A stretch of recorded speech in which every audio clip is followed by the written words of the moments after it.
So today we're going to talk about AtScale, a semantic layer technology that supports InterSystems IRIS platform, as well as other cloud platforms in the market.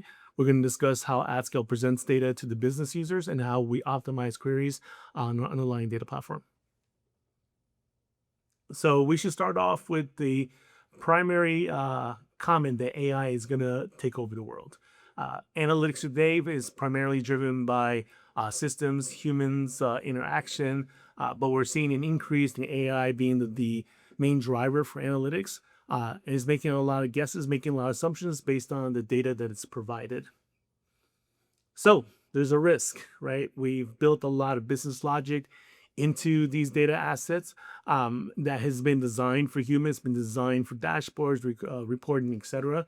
AI agents tend to take a look at the data and will not necessarily make up calculations or attribution, but it's going to make its best informed decision based on what it's looking at. It's going to be critical that us as an industry drive those definitions in a more proper manner. So without central meeting, what's going to happen? AI systems, even BI systems, but AI systems for sure will begin to compute metrics a little bit differently. Think about just your human interactions. Your neighbor in HR takes a look at certain metrics differently than marketing will, differently than sales will. So you can just imagine once you spin up tens, hundreds, thousands of AI agents, those computations will be measured differently. So business logic gets embedded. It gets embedded into prompts, gets embedded into code, not shared across the enterprise. And then errors become very difficult to detect, to understand, and then ultimately to manage. So why is the semantic layer critical? And like I said before, AtScale is a semantic layer technology, but it will allow us to have deterministic metric definitions, allows for cross-tool dependency and consistency. That means that your answer in Claude should be the same answer in Excel. You'll have version and audible logic, and ultimately you can have fine-grained trust. This is going to be important as you begin to expose these data assets across the enterprise. We tend to have a lot of trust within our human counterparts and systems that have been defined, but that trust will begin to erode if machines are making assumptions at the data. So, AtScale. AtScale is a leading semantic technology. We've been working in collaboration with InterSystems for several years. Sitting on top of IRIS, we'll be showing that, and I'll show you a demo as well at the end. So a little bit of a wordy slide here, but good for everyone watching and recording. There's a lot of technical reasons why AtScale is a great technology. We are a modern microservice cloud native technology. We work with every modern type of identity management solution. We are a leader in the space as it relates to semantic layer technologies, and we do autonomous data engineering, which allows for optimized queries underneath the covers. That's important not just from a performance perspective, but it's important for cost. And then the business values just kind of roll into the same. We are scalable. Advanced business logic is inside of AtScale. Modern version control. You're going to see this all in the demonstration. So what's the semantic layer for InterSystems IRIS? That semantic layer sits on top, again, powered by AtScale. It allows IRIS to be our peer and our partner underneath the covers as we understand their tables, design data models, and then ultimately orchestrate queries and optimizations towards that data platform. We will then open up those data definitions across different analytical tools. Very high performance, again, from an architecture perspective. That bit there that says adaptive analytics is AtScale underneath the covers. And we will work directly with the IRIS data platform and then understand all queries that are coming inbound and autonomously optimize. Really important for us from a semantic layer discussion is that the definition of the data and the business context is not just uniform, but is consistent across BI tools. So when someone comes in, or analytical tools. So when someone goes to a Claude prompt and says, hey, let me take a look at these models, it should work. And not only should it work, it should present the same kind of data, metadata that you would see in Excel and Tableau, Power BI, etc. From an AtScale perspective, that's what's going to be important, not just for today's analysts, but obviously for the ongoing AI analytical world. All right, so in today's demo, I'm going to show you AtScale. I'm going to show you how we support IRIS. We're going to take a look at the visual modeling canvas, which is really second to none. We introduced semantic markup language, which is a code-first approach to modeling the same models you'll see visually.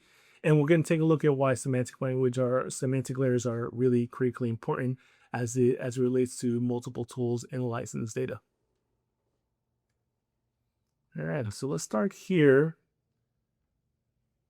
in my canvas. I'm just gonna stretch this guy out a bit. All right, so we're gonna start here with the Whole Foods analytical data sample data set that's available for Iris. In fact, it is I'm borrowing from a GitHub where where Peter here has built a Whole Foods and adaptive analytics data sample, and I took that and actually plugged it into today's AtScale. So you can see here the visual canvas. All these guys here are individual components on a data model. The middle blue one is the quote unquote fact data set, which means that's where the transaction data comes from. And all the objects around it are dimensional, they're attribution. This is a fairly simple model, right? As you can see.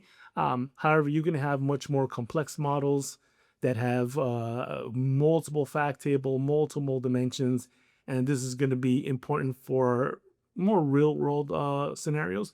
But for the purposes of today's demonstration and also for the purposes of learning, you can connect to my GitHub and pull down this model. It's found in Semantic Markup Language. On the left-hand side of this browser and workspace, we have the categorizations of a semantic model. Semantic models are made up of data sets, calculations, metrics, dimensions, hierarchies, etc. Each one of these sections here are going to represent a different area of that model. They are visually depicted, but they're also individually code-based as well. We're going to take a look at that a little bit more. The GitHub repository here is exactly the same. So if you see the structure of calculations, connections, data sets, there's some instructions here on how to connect it, but it represents itself here in the AtScale product and the workspace and the visual components. Important to note here is the connection to InterSystems. So if you can see here on the left-hand side, AtScale is connected directly to the IRIS platform. I can introspect this data set as well. And that connection to the IRIS platform means that we understand the IRIS SQL dialect properly. We're also doing autonomous data engineering. We are creating optimization tables for further consumption down the road. We'll return to this page in a second. But I'm going to go ahead and copy this MDX connection URL. This is the connection that we're actually going to go to from Excel. So Excel speaks a different language than other analytical tools, right? MDX is multi-dimensional expression language. It is a Microsoft dialect, specifically for Microsoft. So AtScale is one of these technologies that understand native Excel talk, MDX. So when you want to connect from Excel to AtScale, you go to get data from database, you select analysis services, which we in fact mimic as an interface. And we'll put in the connection details. That was that MDX line. This is my ID. All right, so this is going to connect me to that model. That's that Whole Foods. And if you remember here back on the page, here's that Whole Foods workspace. So we'll go ahead and connect. And this is going to open up a pivot table within Excel.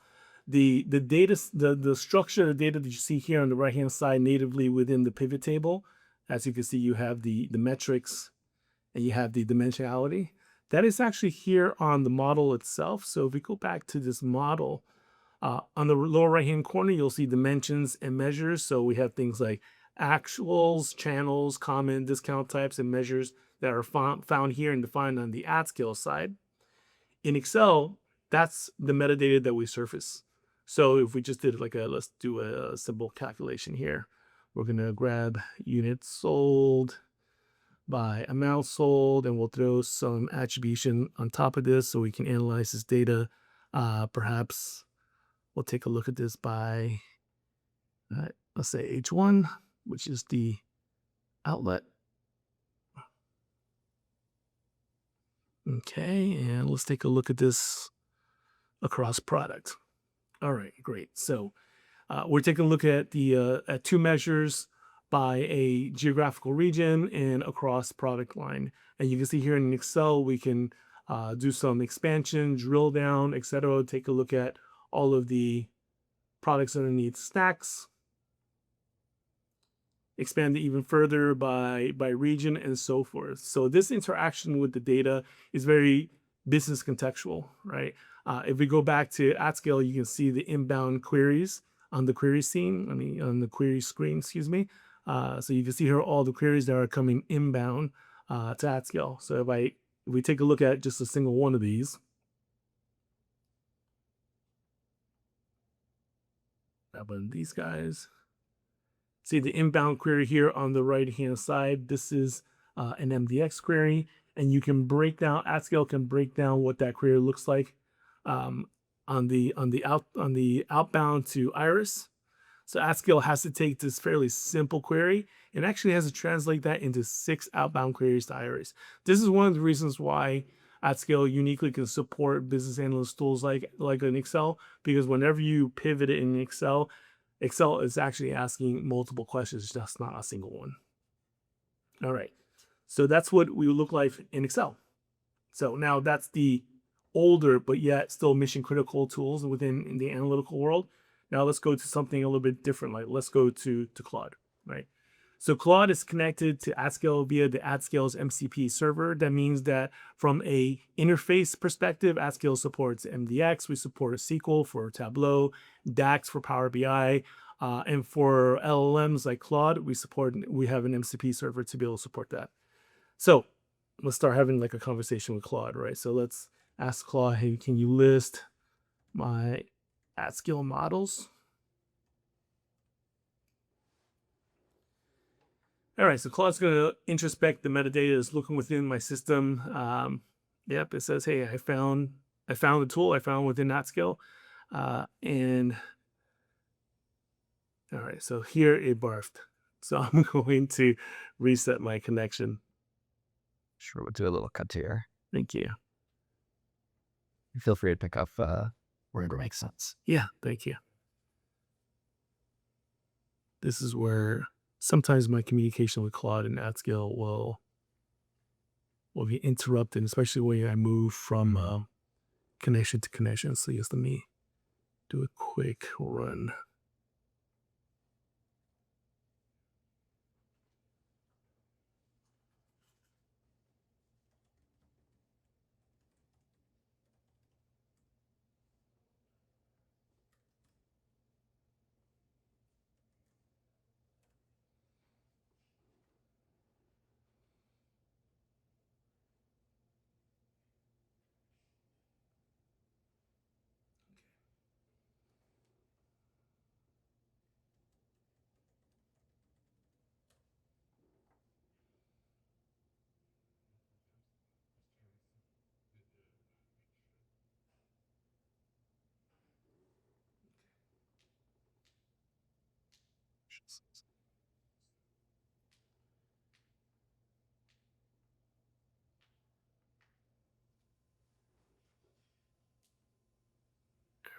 Okay. All right, so let's have a conversation with Claude. Let's go to Claude and let's ask it to list my AtScale models. So here Claude is communicating with the AtScale MCP server, which is the interface for connecting with LLMs. It is introspecting all of my metadata. It's found a couple of systems. So let's say the test one. That got a couple of servers that Claude can speak to. All right, so now it's going ahead and it's taking a look at the metadata and it's finding the models. And here's that Whole Food models, right? So this is that system that we were looking at before. Here's that Whole Foods, right? So it found the model Whole Foods, and what do we want to do here? So, it's suggesting whether or not we want to describe it or in a query. Let's just describe it. important for the description here is that Claude is going to take a look at not just a table of data, but it's actually going to take a look at all the metadata that's available. So it is providing the dimensions in terms of columns and measures. You can see here that Claude will do its thing that it normally does, right? If it takes a look at an individual table. But you'll also see here that, it found a couple of hierarchies. It found a geographic hierarchy, a time hierarchy. All of this information is embedded within the AtScale metadata layer, that semantic layer. We provide that robust and richness for that business language so that an analyst like Claude can make better decisions, right? So let's ask Claude to give me some insights on this data. So while I was running a couple queries, let's go back to AtScale so we can see queries actually coming inbound. I showed you the Excel queries that are coming here, so let's refresh this. And now we're going to see a series of other queries coming in that are coming over from Claude.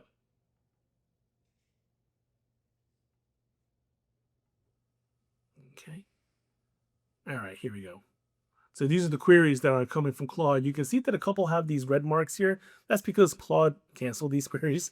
Actually sends a couple of queries over to me and decides maybe certain queries weren't so important to ask. But you can see here that Claude is asking queries here, product category across amount sales, unit sold, etc.